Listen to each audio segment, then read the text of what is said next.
Nous sommes le 16 mai 2022, 16h sur Akhbar al-Bled. Bienvenue sur votre chaîne préférée.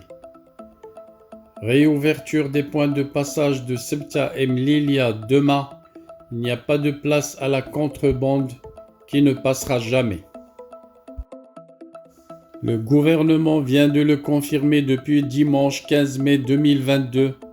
La réouverture des points de passage de Ceuta et Melilla conformément à l'accord conclu avec les autorités espagnoles, mais il n'admettra en aucun cas la reprise des activités de petite contrebande.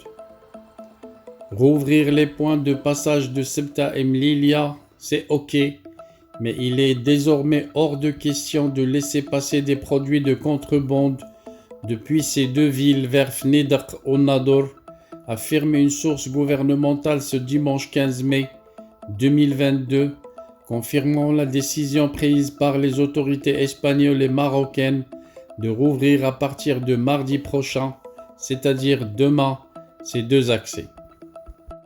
Le gouvernement n'admettra en aucun cas la reprise de la contrebande de marchandises. C'est ce qu'assurent certaines sources sous couvert d'anonymat. La valeur globale des produits de contrebande passant de Ceuta et Melilla vers les villes voisines dépassait annuellement jusqu'à la date de la fermeture de ces deux passages en 2020 1 milliard d'euros, soit 10 milliards de dirhams.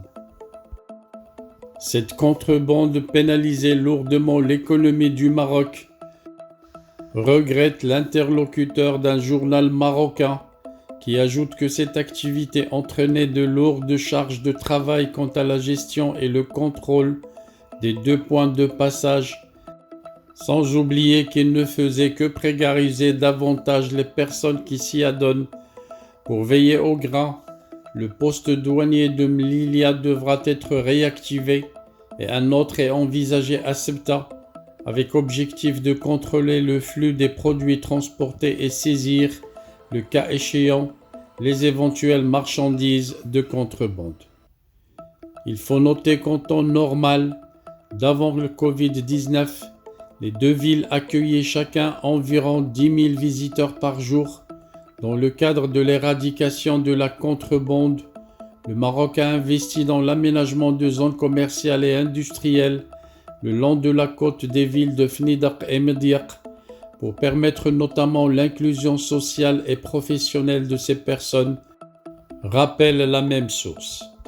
Les deux pays ont instauré des groupes de travail mixtes pour déterminer au fur et à mesure les catégories de personnes qui pourront accéder aux deux villes occupées dans la nuit de lundi à mardi.